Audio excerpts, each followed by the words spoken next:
Um, well, hello, everybody. Before I get started, I wanted to thank Tony Berber-Sardina and the rest of the program in Applied Linguistics at Sao Paulo Catholic University for hosting me today.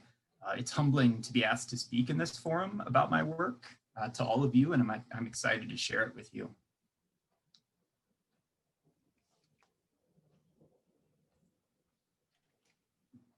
Before I launch into this talk, I want to note that earlier this summer, I gave a talk on a very similar topic. And that talk was called, Can Quantitative Research Contribute to Struggles for Justice? It's available on YouTube. If you'd like to learn more about this topic after listening to today, I recommend checking out that talk too.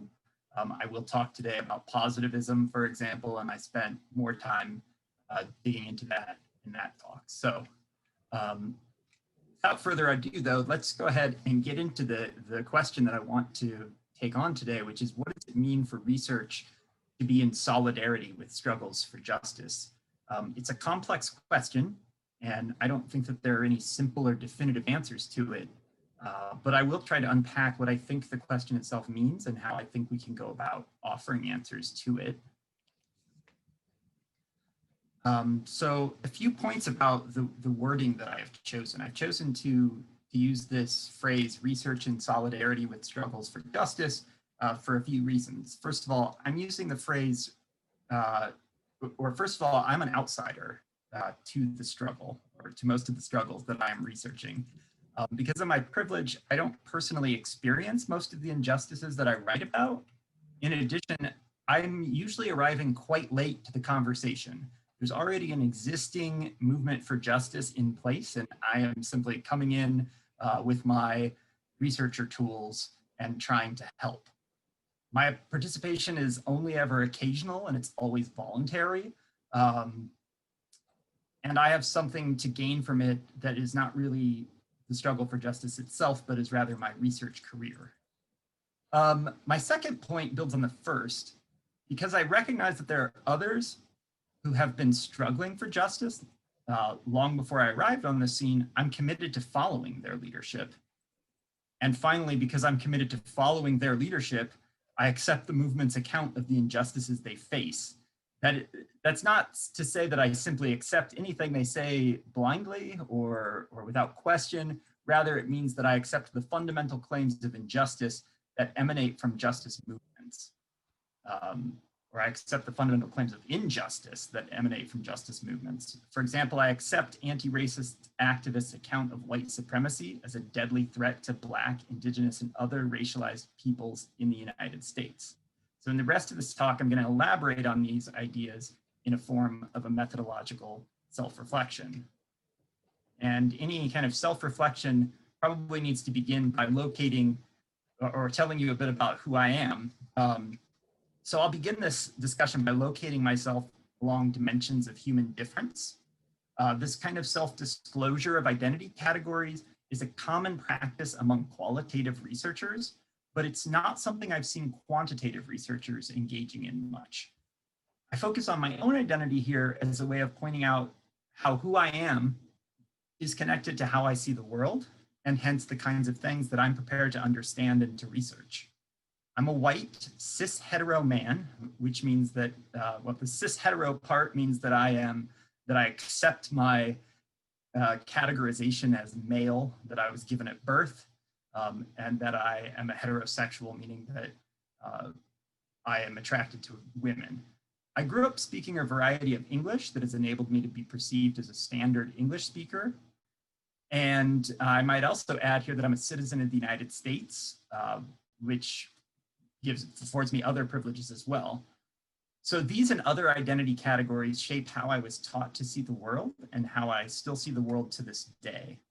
Importantly, all of these categories encourage me not to see injustice, since the world we've created is designed to benefit me at the expense of others. The illustration I've included here captures this phenomenon nicely. The white man asks this Black woman, "What's the matter?" It's the same distance, ignoring all of the ways in which the race is rigged in his favor. As a white man, I've been socialized into this kind of thinking, On the one hand, I've lived my life to a large extent within segregated communities, and thus I'm ignorant of the obstacles facing others. And on the other hand, I've been taught to respond with dismissal and hostility to any threat to my privilege, including any attempts to draw my attention to that privilege or to the oppression of others. However, another important aspect of who I am is my politics. I describe myself as a leftist, and I began my path toward leftist politics as an adolescent, when my class consciousness was being shaped by my recognition of the socioeconomic inequalities within my rural community, as well as the inequalities between our small rural community and other parts of the United States. I was especially shocked by the inequalities I noted between the under-resourced public school I attended in my small town as a child, and the lavish schools that my counterparts living in affluent suburbs were attending. This and other things made me interested in critiquing capitalism. Over the years, as I engaged with others in struggles for justice, I was encouraged to think more about how racism is central to creating inequity in our society, and this has also become part of my politics. Of course, I continue to develop and change my politics all the time as I grow as a person. Okay, so as a researcher, I'm an applied linguist. I have a PhD in applied linguistics from Georgia State University, and I teach in the Department of Linguistics at Georgetown University. I would describe myself as methodologically eclectic. I'm comfortable using both quantitative and qualitative paradigms in my research, and my cat has joined me for this talk. As part of this reflection, I've grappled with the question of what makes me different from other applied linguists with similar backgrounds and who also use quantitative tools in their work. One of the most fundamental differences is in our epistemologies. During graduate school, I became dissatisfied with the culture and epistemology of quantitative research in our field, including in the area of corpus linguistics. I found that I did not share the priorities of scholars who use exclusively or primarily quantitative techniques in their research. Instead, I was captivated by the brilliant observations made by scholars who explored their topics using qualitative approaches, such as ethnography. As I read this work, I was exposed to different ways of thinking about what it means to know something, or what the best ways to know something might be. These are questions of epistemology, and my epistemology was clearly shifting.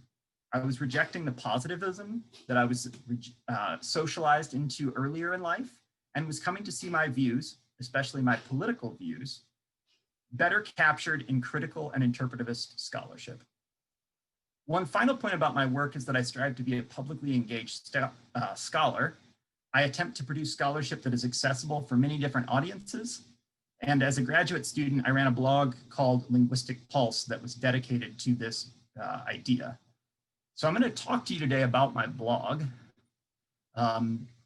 So Linguistic Pulse was, as I said, a blog I ran as a graduate student. I worked on it from 2013 to 2016. It's still online and you're welcome to read it and use it however you'd like, but I have stopped adding to it for the time being. One of my goals was to use tools from corpus linguistics to support justice movements by engaging with non-academic audiences about discourse and its role in society. So here's just an example of the kind of analysis I conducted on my blog. In this case, I used data from the Corpus of Contemporary American English, COCA. COCA is freely available online at english-corpora.org. My thanks to Mark Davies and his team at Brigham Young University for making this and other data available. I've routinely used that data in my work, and you will see examples of it throughout this talk. In the project shown here, I explore whose voice is described using terms like screeching, shrieking, and shrill. In particular, I asked, are men's or women's voices described more often as shrieking, screeching, and shrill? My goal for this project was to critique the sexist comments I was reading about Hillary Clinton's voice in the media. The second goal was to educate the public on the wider implications, specifically sexist ideas about who is fit to lead. I concluded that criticisms of Clinton as screeching, shrieking, or shrill are not merely criticisms of her voice. They're implicit statements about what the voice of a leader sounds like. And looking at media discourse, we can see that that voice is masculine. So another example of the kinds of things I did for my blog is here.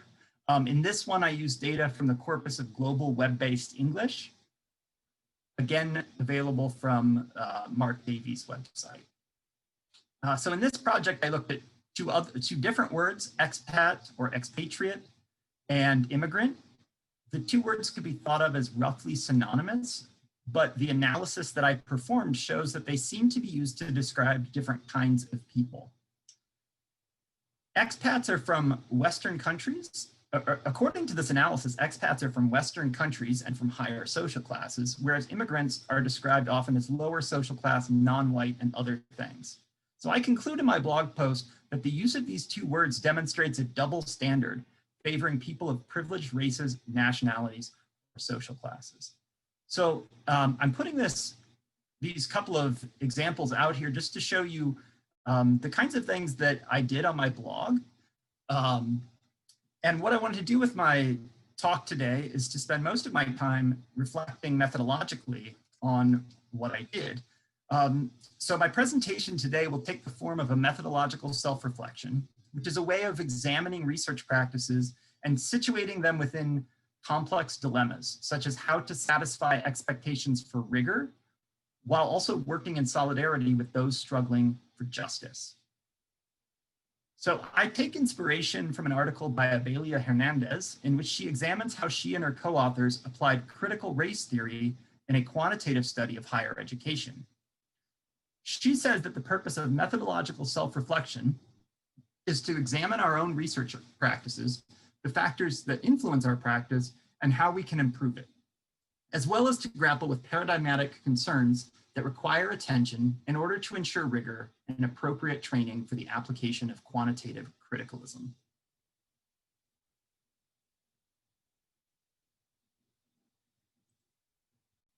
Okay. So in offering this methodological reflection, I do not intend to provide a one-size-fits-all template for others to follow. Rather, as part of this methodological reflection, I have tried to formulate principles or pieces of advice that I can offer from my experience. Hopefully these principles will resonate with some of you, and hopefully they will be applicable to some of your work. So first up, my first principle is reject positivism and reject neopositivism, and instead practice critical reflexivity. So let me get into what I mean by all of this. Positivism is a contested term. It has a long, complicated history of dispute in the social sciences that goes back decades, perhaps centuries. In most cases, it's used as a term of critique. Hence, I've never met any scholar who self-identifies as a positivist, but that doesn't mean that there aren't people who we could describe as promoting positivist beliefs. For my purposes, I use the term positivism to describe assumptions. The purpose of research is to document empirical facts in a way that is neutral, objective, bias-free, or apolitical. Positivism asserts that using research methods that supposedly remove our subjectivity is the only way to document truths free of the influence of the researcher's bias. This isn't just an isolated belief or statement, though. It describes a whole way of thinking. It channels researchers' energy into trying to remove subjectivity, or more accurately, to remove the evidence of our subjectivity. Positivism's insistence on objectivity has been critiqued repeatedly. Contemporary researchers are much savvier, including those who use quantitative techniques in their research, and this includes corpus linguists. Most of us are aware that the instruments we use to collect data are themselves potentially biased in a number of ways. We're aware that we influence our participants when we ask them questions in interviews or in surveys. There are numerous ways that we can come up with that show that researchers can never remove themselves from their subjectivity entirely. Yet, this recognition has not led to a complete rejection of the notion of objectivity, especially amongst quantitative researchers. Rather, we see a new assertion that states that the pursuit of objectivity is itself a virtue in research. And I call this neopositivism, and I believe it misses the point. Neopositivism encourages us to continue pursuing objectivity because even though we cannot reach it, according to neopositivists, it's still a good goal. But I would argue that that isn't true. It's not simply that objectivity is impossible, but rather that in claiming to be objective, researchers are actually doing something else and engaging in a particular type of politics. They are engaging in a politics that Patty Lather and many others have critiqued as legitimating privilege based on class, race, and gender. I argue that objectivity politics serves the interests of the status quo.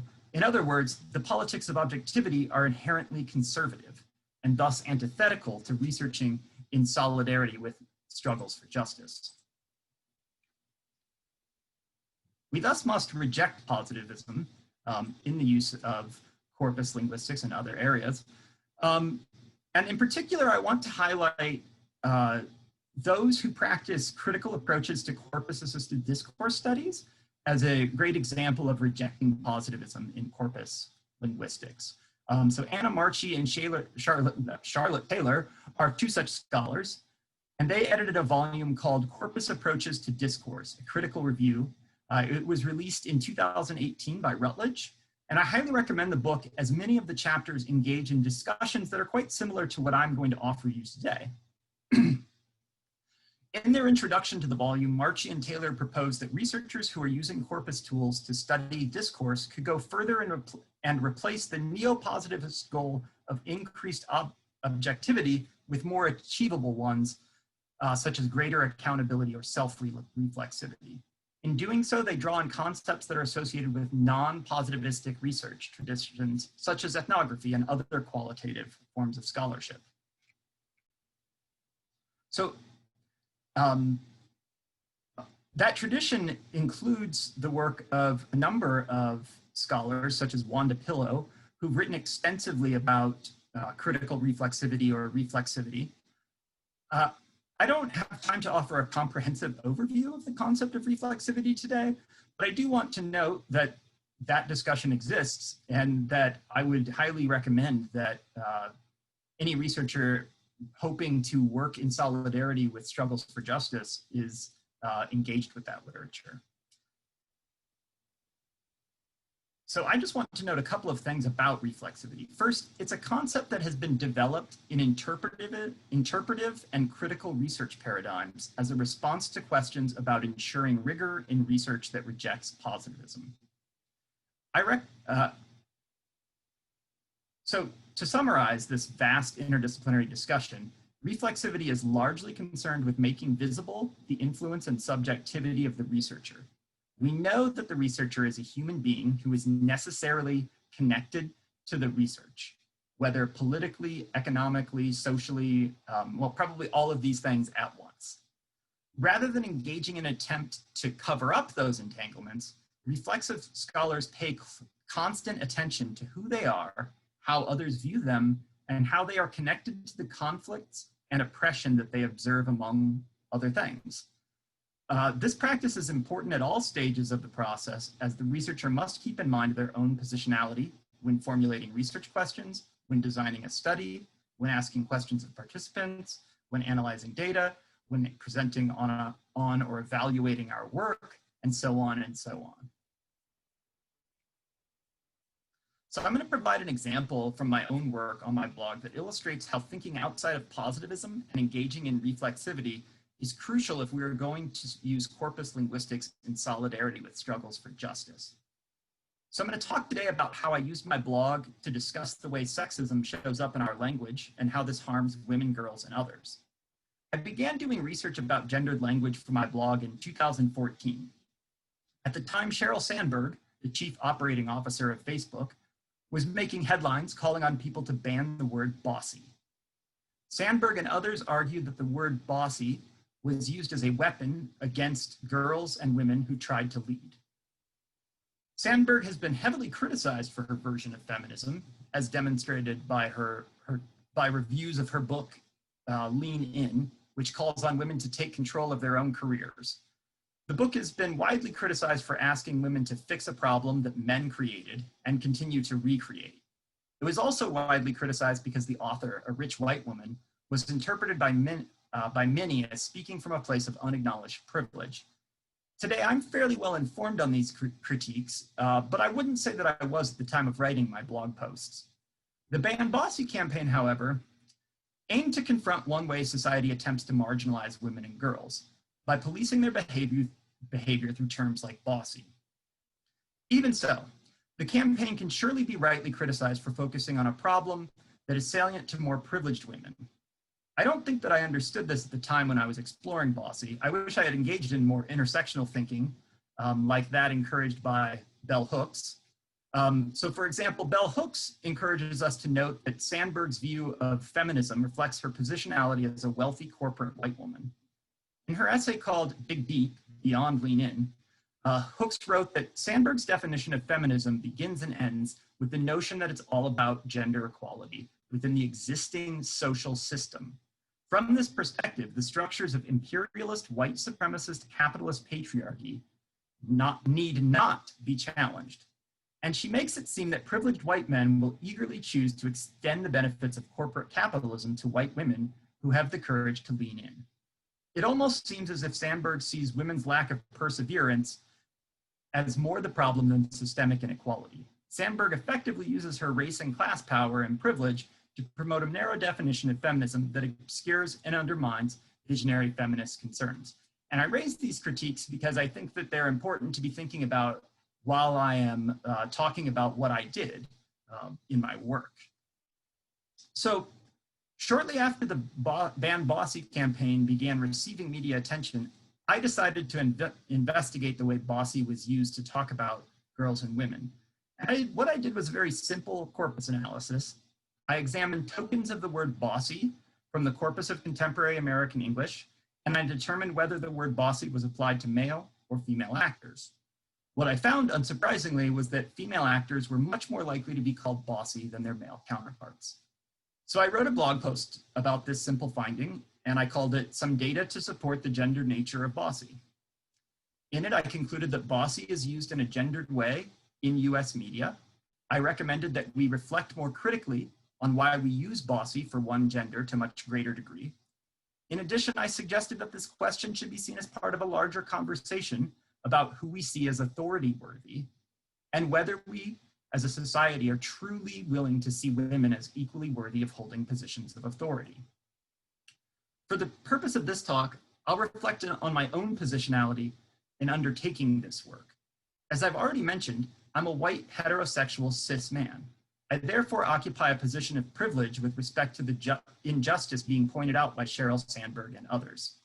Such privilege has shielded me from being a target of bossy and similar terms. Indeed, as a man, I get to be bossy and everyone seems to be fine with it. I was therefore coming to the research from a place of ignorance. My lack of personal experience could potentially compel me to underestimate the scope of the problem.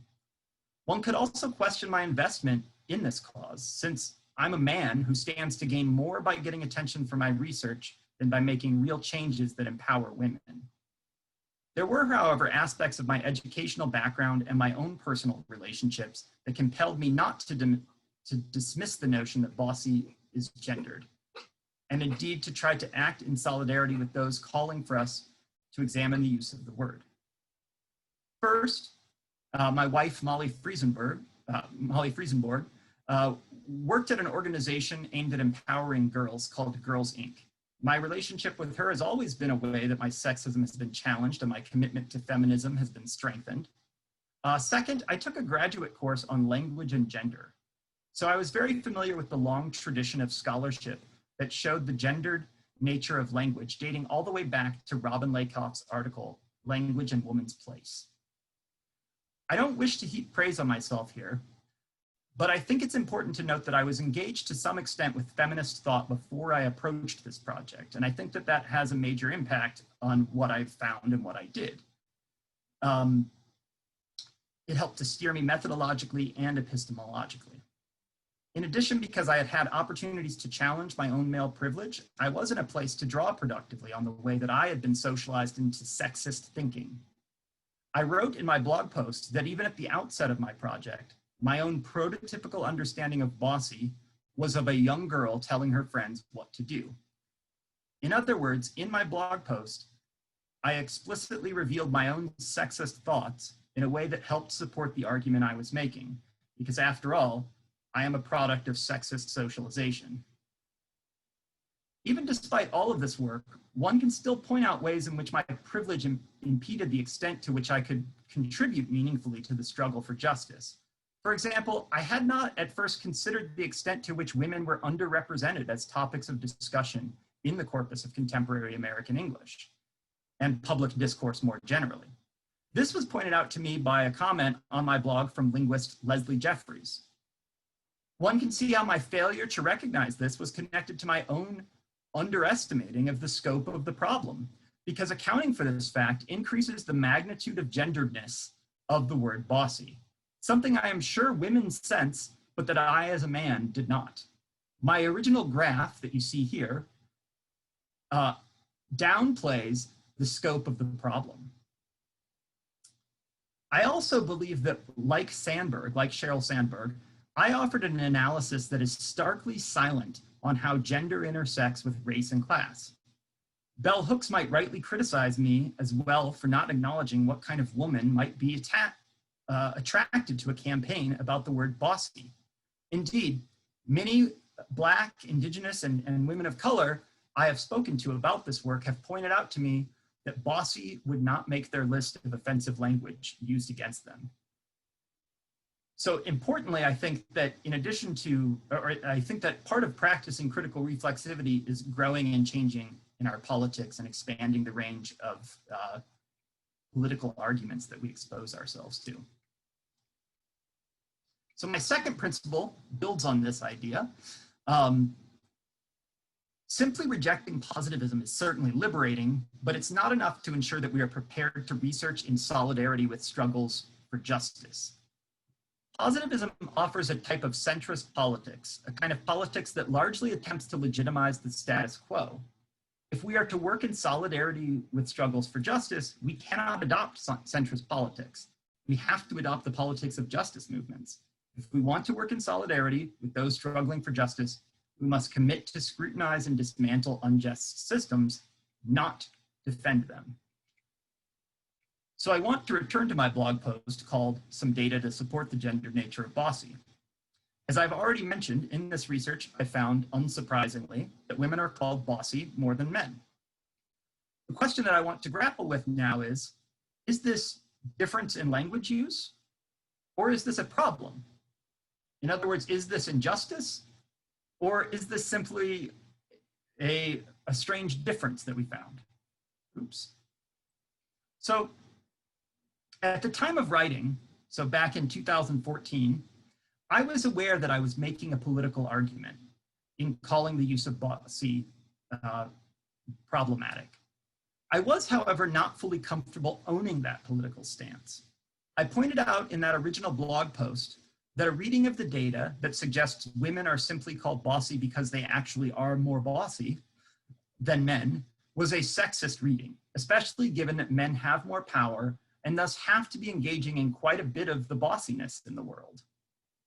My argument, of course, did not stop some people from interpreting my data in this way, and indeed the problem escalated once my research was picked up by other venues. So my blog post was discussed by popular venues such as the New Republic, Business Insider, and Reason Magazine. So you can see some of the headlines here.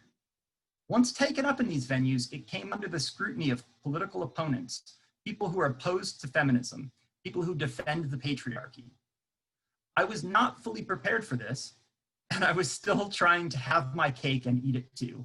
In other words, I wanted to speak from a position of neutrality or objectivity, but also to support feminism. And I was socialized into this through my training.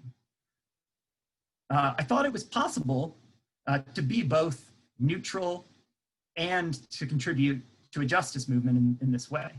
So there's a history of positivism coming up as an obstacle in politically engaged scholarship in our field. For example, in his essay, Objectivity and Commitment in Linguistic Science, the Case of the Black English Trial in Ann Arbor, Bill Above reflected on the apparent dilemma of working on behalf of Black folks facing discrimination while maintaining the identity of the neutral or uninterested linguist. In his paper, Labov offered the principle of error correction, which has been widely cited and has formed part of the professional ethics of generations of those trained in linguistics and sociolinguistics. In this paper, Labov formulated the principle of error correction in the following way. A scientist who becomes aware of a widespread idea or social practice with important consequences that is invalidated by his own data is obligated to bring this error to the attention of the widest possible audience. And in 2018, Mark Lewis published a paper called A Critique of the Principle of Error Correction as a Theory of Social Change, which set off a discussion about positivism in fields of language studies. In his paper, Lewis takes issue with the idea of the researcher as neutral, uninterested observer. Specifically, he writes that sociolinguists should see the validity of marginalized language practices not as a scientific fact, but a political demand. Lewis's critique highlights how one of the central goals of sociolinguistics, valorizing marginalized ways of using language, reflects a political commitment on the part of sociolinguists. We are not scientifically proving that marginalized language is legitimate. Rather, we are calling on ourselves and others to view it that way. I believe it's essential that we be ready to own that stance if we're going to do research in solidarity with struggles for justice. And I'll show you an example of how I have not always been good at owning my political stance and throwing my political weight behind the cause I am ostensibly advocating for. So my blog post about Bossy was picked up by a few different writers, and I was interviewed by some of them. And one of the writers, I'm showing you one of the articles that came about from that. This was the first time that I'd ever spoken to a reporter, and I did one thing really terribly. I did not commit to the interpretation of my data that I believed feminism or anti-sexism would call for. Rather, I equivocated. So pictured here are the final paragraphs of the article Sheryl Sandberg is Right, Women Are Called Bossy More Than Men, published by Business Insider and written by Christina Sterdens. Although the article clearly defends the evidence that I offered, the writer ends with a quote from me that sounds like I believe there's no way to know whether sexism is at play in this conversation. So I'll read that last paragraph for you. You could make an argument that any division in language that separates gender inherently reflects this ideology of sexism. Whether that's a problem or not is another question.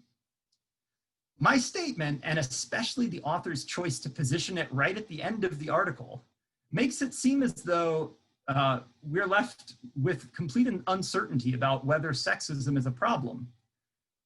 In this case, I did a poor job of acting in solidarity with the cause because I was ready to listen and take the insights that were offered to me, but I was not prepared to be an active defender of the cause that I was taking up.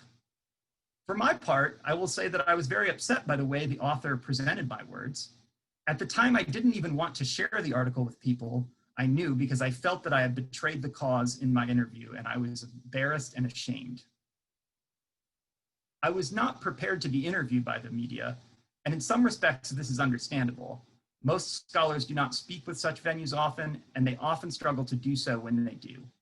I therefore had little guidance from mentors, but I think it's also worth asking if I should have been speaking on behalf of this cause at all. Should I have instead asked the reporter to interview me with, for example, my wife, who might have been able to articulate why Bossy is part of the larger problem of sexism facing women like her in the United States? Could I have suggested that the author interview a scholar of language who is also a woman and who could have spoken to, and who would have perhaps been more willing to be committed to the cause in the interview? So my final principle stresses the importance of humility for researchers hoping to use corpus linguistics tools in solidarity with struggles for justice. In particular, because of its quantitative nature, corpus analysis is seen as more rigorous than other methodological approaches to scholarship on language. As a result, corpus linguistics can garner attention from a much larger audience than other forms of scholarship. Indeed, I was able to grab the attention of popular media venues with a simple corpus analysis showing women are called bossy more often than men. I was not necessarily offering anything new, but rather I was using quantitative tools that create the aura of rigor and cause journalists and others to see my work as more authoritative than other scholarship, especially qualitative scholarship. In an article titled "In Defense of Quantitative Methods, Using the Master's Tools to Promote Social Justice," Kevin Coakley and Jermaine Awad argue that quantitative research methods are an important element for promoting social justice because they are able to gain the attention of policymakers and other privileged stakeholders. They write, "There are many benefits to using and mastering quantitative methods, not the least of which is that quantitative methods still dominate graduate courses in public policy and inform policy professionals. For better or worse, quantitative methods will likely continue to have a disproportionate influence on public policy." It's worth pointing out that the attention my research has garnered is connected to the use of quantitative tools. Positivism is a hegemonic ideology, and as such, quantitative research is privileged in the sense that it is often seen as more rigorous than qualitative research. I do not support this idea, even though I've benefited from it. I recognize that qualitative researchers have developed their own systems of promoting rigor, and I believe that qualitative scholarship is often rich and full of insight, often more so than quantitative scholarship. I also believe that corpus linguistics, as often referred to as a mixed methodology, is made much stronger when the qualitative components of it are given clear attention. I want to quickly make note of the gender divide in quantitative and qualitative research. I sense that there is such a gender divide in our field and in related fields, but I'm not aware of much research on the topic. However, I did find a few studies, and the most recent one that I found was by Elizabeth Williams and her colleagues in the field of higher education. They released a study examining gender, authorship, and research methods in 3 prestigious journals in that field. In their study, they show that quantitative scholarship is more prevalent than qualitative scholarship in these journals. Indeed, both men and women published more quantitative than qualitative scholarships. But the authors also point to a gender divide. Articles using quantitative methods are more likely to be published by men than by women. Meanwhile, articles using qualitative methods are more likely to be published by women than men. This suggests that the choice to use qualitative or quantitative tools in our research is related to gender identity, gender socialization, and sexism in the academy and beyond. It raises the question of the degree to which the ways that women choose to produce knowledge are valued in the academy and beyond. So what implications does this have for using corpus or other quantitative tools in solidarity with struggles for justice? I think that researchers who use quantitative tools should be aware of their epistemological privilege and should advocate on behalf of their colleagues who use qualitative methods of inquiry. Quantitative scholars should also be reflexive about what our contributions to knowledge really are. We should avoid claiming to be the first to notice or discover facts when they have been discussed for years by scholars in qualitative traditions, or perhaps are common knowledge in the communities that we're studying. We should also recognize that the ways our epistemologies are privileged are directly connected to other forms of oppression. So, in light of this, I wanted to discuss another interview that I did about that same corpus research on gendered language. In addition to bossy, I also looked at the word pushy. Unsurprisingly, pushy is also gendered. Women are called pushy much more frequently than men in the corpora that I used to investigate this question. I was asked by a writer for the Huffington Post, Catherine Pearson, to talk about my research. You can see in my quote that I tried to take a somewhat humble stance, acknowledging that my research was informed by the things that I had learned from listening to women. I said, women were already saying they're called pushy more than men. It's not that I came up with this idea. Rather, it's a principled, meaning the corpus analysis, is a principled way of providing statistics for the naysayers out there.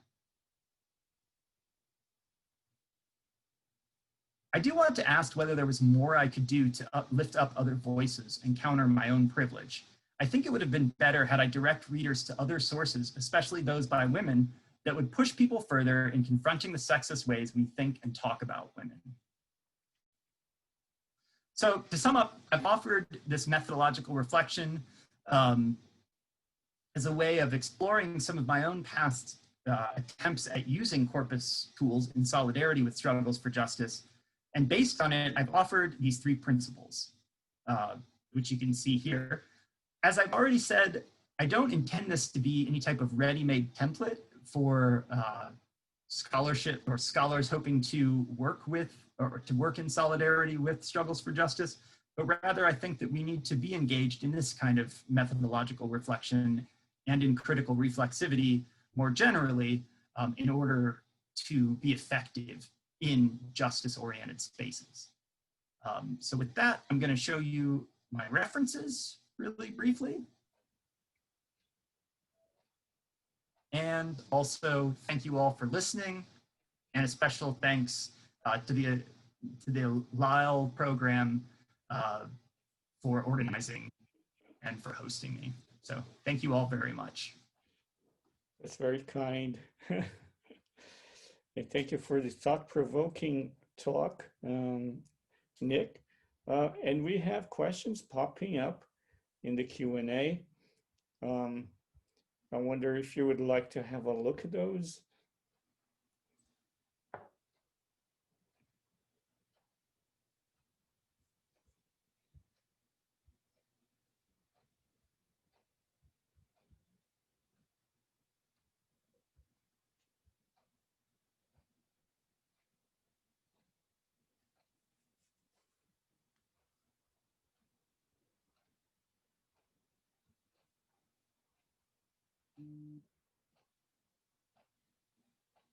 I've looked at them. Are there any that are particularly good for conversation? They're quite long, so I'm struggling to process them in an efficient manner.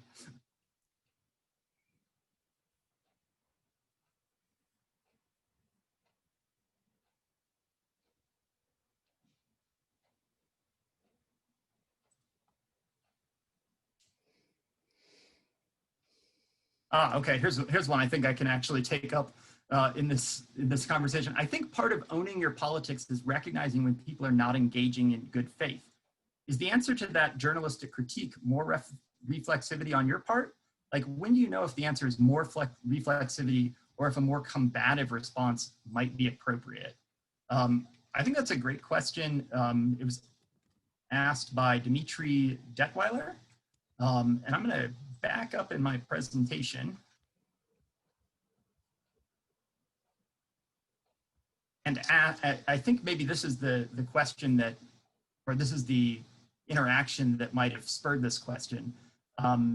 Is this journalist, for example, engaging in good faith with the arguments being made by Sheryl Sandberg and perhaps by me as well?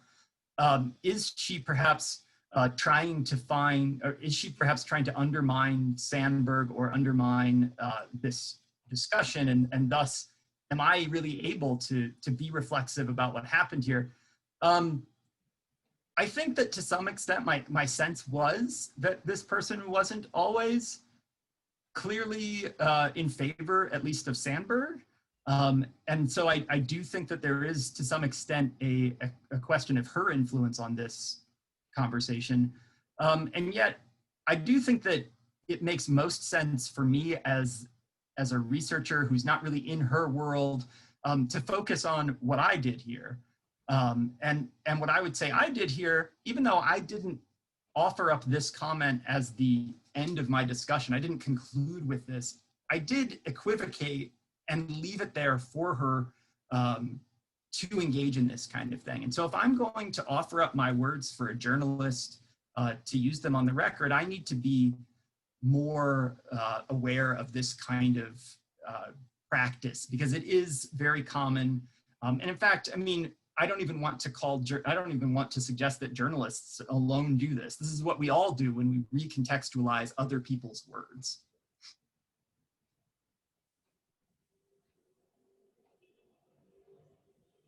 Is it possible for Dimitri to respond to that response? Yes, no? I think so. You can speak. Dimitri. So I could go ahead. Dimitri, would you like to respond? I can see if I can enable your mic if you would like to.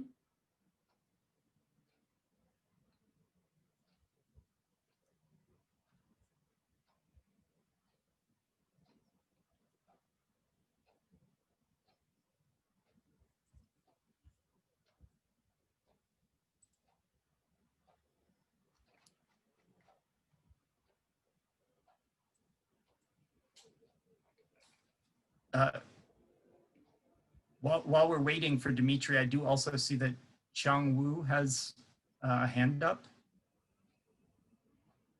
Mm-hmm. Yeah.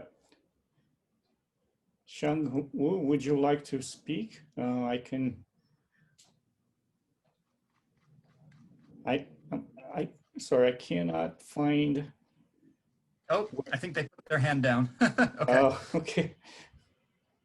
Okay, so there's another question by Ricky Larkin. How might qualitative researchers better position themselves to reach policymakers in a similar way as quantitative researchers do? Or is this even possible or desirable? I think it's definitely possible and desirable. Although it's definitely more desirable than it is possible, at least here in the United States.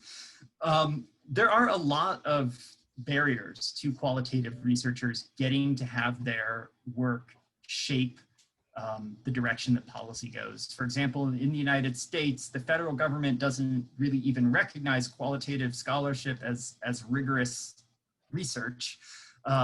So for example, my colleagues in education who do qualitative scholarship cannot apply for grants from the Department of Education, for example, because it is not considered real research. There are all of these institutional practices and biases working against qualitative researchers. The things that I do think that there are some ways in which qualitative scholars do get attention, and I think that they have to do with the sorts of provocative examples that they're able to show. I think that Nelson Flores and Jonathan Rosa are a good example of scholars who draw largely on qualitative or theoretical arguments. But if you look at their Twitter pages, for example, they're full of very compelling examples where they, for example,